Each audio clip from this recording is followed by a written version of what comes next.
My name is Kathy. I'm 27 years old. I have a boyfriend, Michael. We've been together for over 3 years. He's steady, loyal, kind. We met in college and we've been through a lot. Graduation, our first jobs, moving to the city together. Everyone says we're perfect for each other. But something happened last summer that I still can't forget. And honestly, I'm not sure I ever will. It started with a family vacation.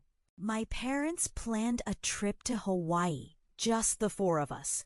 Mom, Dad, my younger brother, and me. Michael couldn't come because of work. At first, I didn't want to go without him. But he said, "You should enjoy time with your family. Don't worry about me."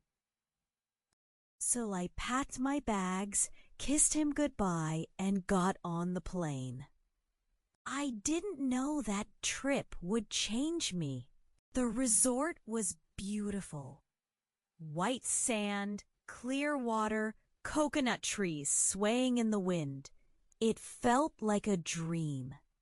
I spent the first 2 days relaxing, swimming, reading, walking along the beach barefoot.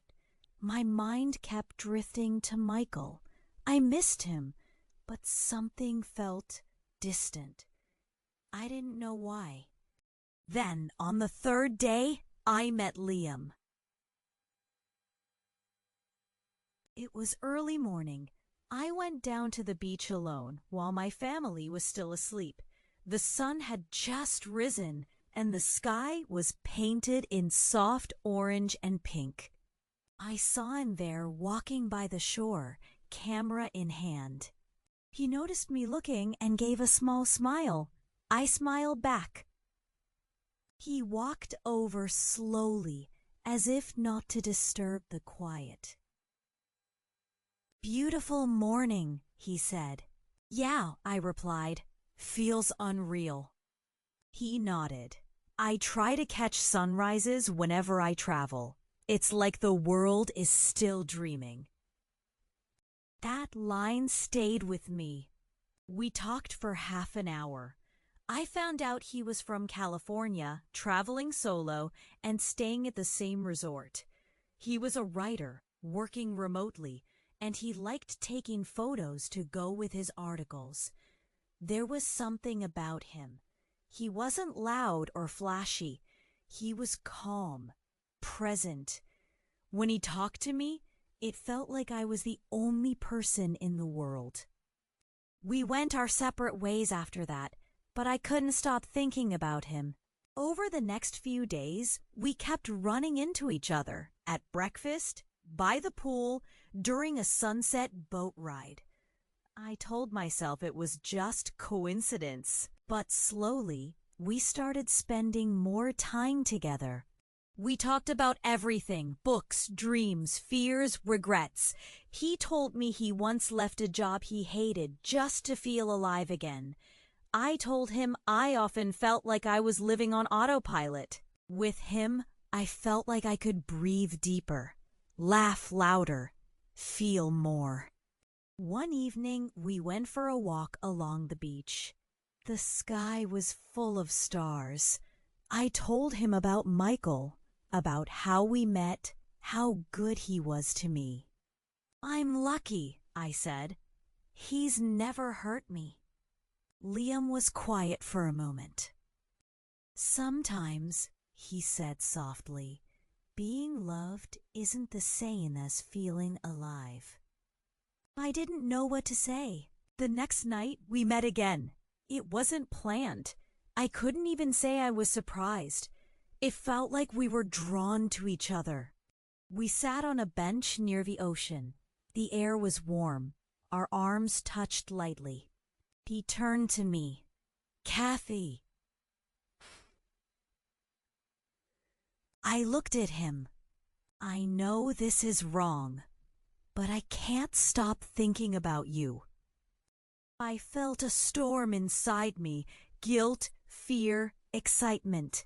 "I have a boyfriend," I whispered. "I know." I should have walked away. I should have stood up, but I didn't, because a part of me didn't want to. He leaned closer, and then we kissed. It wasn't wild. It wasn't rushed. It was slow, soft, full of emotion, like we had both been holding back for days. We sat there, holding hands, not saying much. My head rested on his shoulder. I closed my eyes and listened to the waves. For a moment, it felt perfect. But when I opened my eyes, the guilt came rushing in. That night, I lay in bed, staring at the ceiling. My heart was heavy. What did I just do? Michael was back home, probably sending me goodnight texts. He trusted me. He believed in us. I had betrayed that trust.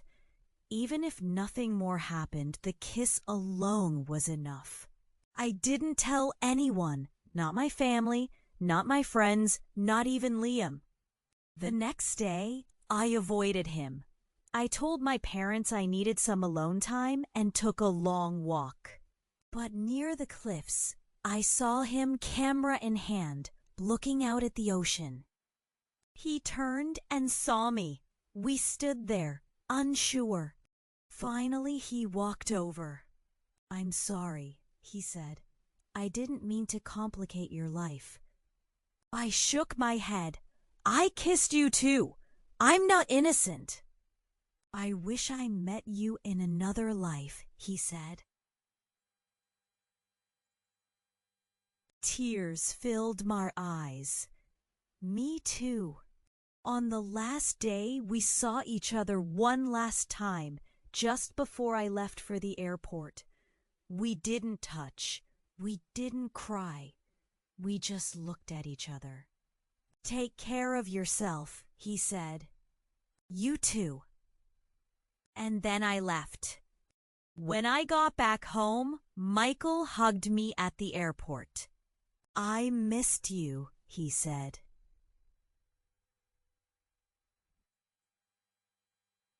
I smiled, but my heart ached.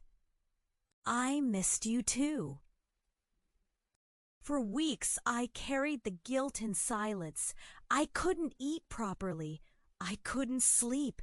I kept thinking, should I tell him? Would it help him or only hurt him? I started writing in a journal, just to get the feelings out. I wrote letters to Liam I never sent. I even wrote one to Michael, but tore it up. One night, I sat on the balcony, watching the city lights. Michael came out, holding 2 cups of tea. "You've been distant lately," he said gently. "Is something wrong?" I looked at him, the man who had stood by me for years, the man who loved me. And I broke. "I did something I'm not proud of," I whispered. He didn't say anything. I kissed someone when I was in Hawaii. The silence that followed was the longest of my life. He put the tea down and looked away. His hands trembled slightly. "Did you sleep with him?" he asked.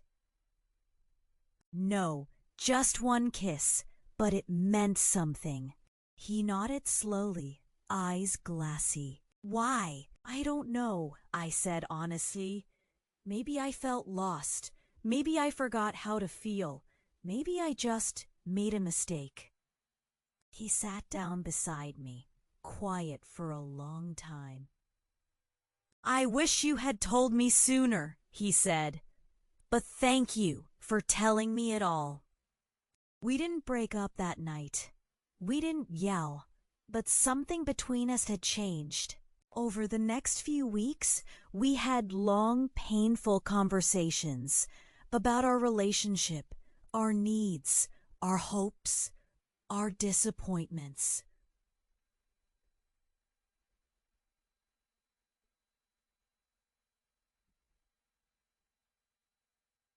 Michael cried once.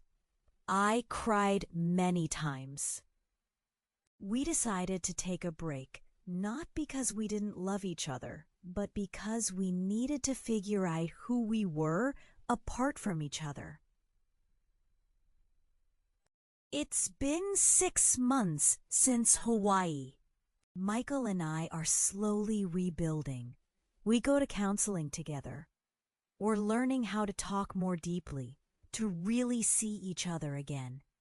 As for Liam, I haven't seen or spoken to him since that last day, but I still think about him, not with regret, not with longing, but with understanding.